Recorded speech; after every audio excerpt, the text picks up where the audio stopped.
we're going back now to our lead story, concerns raised by the government in relation to the appointment of an acting director of corruption prosecution by the Integrity Commission because he appeared in a social media post with the General Secretary of the People's National Party. And the post had the message from Dr. Campbell, Dr. Dayton Campbell, saying over 20 years of friendship, hail the mans of Blockeye, Chancellor Hall, congratulations. And we heard there the People's National Party chairperson, Dr. Angela Brownberg. She spoke with us earlier and she opposed the JLP position. And we also, as I mentioned, had asked a representative of the PNP to talk, of the JLP, I beg your pardon, to talk to us. They declined shortly before news time, but let me play a clip from Government Senator Marlon Morgan, who is saying that the PNP is exhibiting hypocrisy, deceptive conduct, and conveniently changing principles. The PNP's media release begins with a deceptive framing. It describes the PNP General Secretary and Acting Corruption Prosecution Director's close relationship as a past association. This is not so. Only this year, Campbell posted him being at the wedding of Lawrence, and he appeared to be a member of the Groom's Party, which is a role only reserved for very close friends and friends who are considered family. The PNP media release, which framed the position taken by the government parliamentary leaders as a witch hunt, further confirms the PNP and its leadership's unprincipled behavior and willingness to talk from both sides of their mouth. All right, well, we have with us now Carol Narcisse, civil society advocate, to share her viewpoints. Carol, appreciate your time. Thank you so much for talking to us. And thank you for having me, Dion. Good evening to you and listeners. All right, so we've heard a mouthful already. We've heard from well, we've seen the JLP statement, we've heard from the PNP, and we've seen the 3-page letter that has been written by the new chair of the Integrity Commission to the leaders of government business in the House and the Senate. So first of all, even before we get to that, what was your thought on this particular appointment, given the circumstances as described? Well, there are a few things that come to mind. One is with a point which has been made by others, which is that we make friendships in the course of our school life in a country this size. We have no idea where those friends' life paths will lead them. And so I haven't heard anyone say whether or not the appointee has Hall of Residence friends dating back the same 20-odd years from the other political party. I presume that some members of that hall of that year, of that period, their lives might also have taken them into politics. If it is that there are also friendships with Jamaica Labour Party members, leaders, etc., which we don't know because no one has said, how would that impact the discussion that we're having?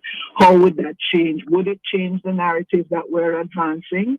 So is it that we need to see that people have bipartisan friendships in order to determine them to be people capable of acting without fear or favor? So that's one. Secondly, I think some of the commentary, it isn't giving due regard to the way the Integrity Commission is structured and how that structure acts as a check and the balance and a process of... So, sorry, you're kind of muffled, Carol. Can you talk into the phone a little bit more for me? Let me see if by chance. That's better. Right. And also, yes, I've taken you off speaker. Yeah, I was saying that so first of all, it's a matter of, are our friendships a basis for disqualifying us from positions? Or is our professional qualifications, our track record as a professional, the recommendations that we come with, including character recommendations, the vetting process in the hiring procedures, do those things, what weight do we put on those things as we consider whether somebody is fit and proper? Do we disregard all of that and put more weight on their friends? I would suggest that is not a viable approach. If that were the approach, there are very few people who we would be able to find to staff an integrity commission who would not have friendships possibly amongst public servants, amongst persons who sit on public boards, amongst political party persons, etc. So there is that. The second point I was making is we need to be conscious of how the Integrity Commission itself is structured. It operates with different directors with different portfolios, each director having very discrete roles and responsibilities, separate and apart and independent of other directors. So the investigative process, for example, where if somebody were minded to operate on any bias, they could interfere with evidence, they could interfere with material that would have come to the Integrity Commission in order to veer a matter one way or another. That's outside of the hands of the Director of Prosecution. So the Director of Investigations and that division, when they put together files that go to the Director of Prosecutions, they would have put together a file in a process in which information would have been verified, corroborated, put to some test of veracity and credibility, etc., etc. Are we saying that it is possible that once a Director of Prosecutions gets that kind of file, that depending on who they're friends with, they would interfere with the information, ignore the facts before them? That's a stretch, and that certainly would be grounds on which, if that were to occur, and if anyone were able to present any factual information about something like that occurring, or a reasonable grounds for raising the possibility that that has occurred, then yes, that would be a matter of grave importance. But no one so far has indicated any basis on which the track record of the gentleman is anything other than of a high level of professional conduct such that he would have been deemed suitable. So I think the structure of the IC mitigates. I think the law, the IC Act, also makes a provision for deputization. And we see in Madam Justice retired Carol Narcisse, we see in her letter a reference to the fact that they have a conflict of interest policy that requires that people declare and recuse. And there is a provision in the law that would allow them to recuse and to deputize. So I think there are sufficient firewalls, protections, etc., to make the alarm that is being run wrong. One that we should look at, but not one that I think can stand up to rational interrogation. Where's the line, though? What's the point at which you say that an association is too close, other than the obvious, maybe husband and wife and so on? But when is a friendship too close that to pass the test of conflict of interest or a relationship? It becomes too close if the nature of the friendship is such that you cannot act dispassionately. You don't feel that you can be objective in the circumstance. If an honest professional and a professional of integrity meets upon a scenario in which a friendship is of such that a matter at hand they don't feel they can respond to with the requisite level of objectivity, that I think is an issue, would be the point at which the person is duty bound to act. I also think that the vetting process, perhaps one of the things that is being raised in this discussion, is what is the nature of the declarations that the highest officers of the Integrity Commission have to make in the application and vetting process. Do they have to declare their affiliations? Do they have to declare their close associations to people in potentially sensitive positions? For example, do they have to declare friendships amongst persons who are in the public sector, in the public service?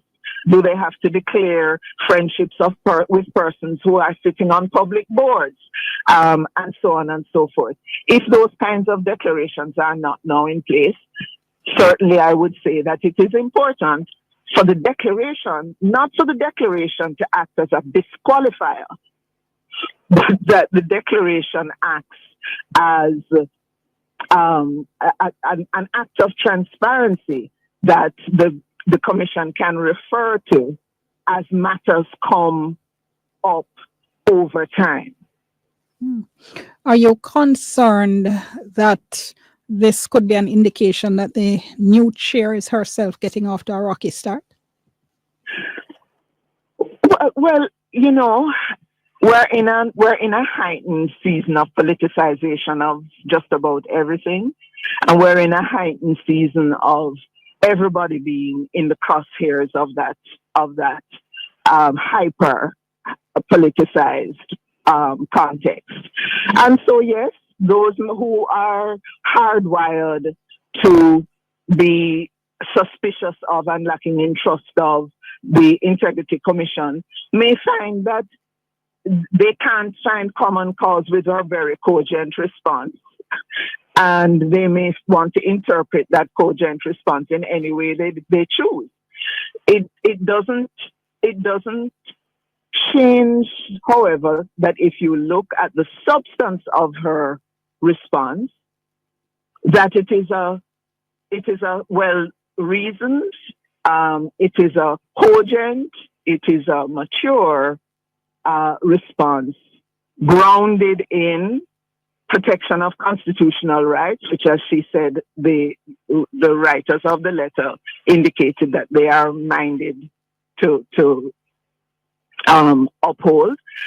She makes a very important point that hearsay does not really stand up in a judicial or quasi-judicial process.